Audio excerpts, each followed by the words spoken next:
Hari Minggu 12 Januari 2020, Sekretaris Daerah Kota Palembang Ratu Dewa meninjau kegiatan rutin gotong royong mingguan yang dilaksanakan oleh organisasi perangkat daerah di lingkungan pemerintah Kota Palembang.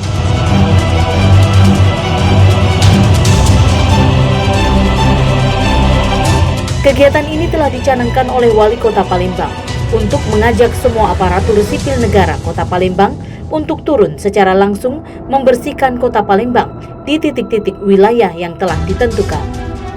Kegiatan ini diharapkan agar masyarakat dapat juga ikut berkontribusi menjaga kebersihan Kota Palembang.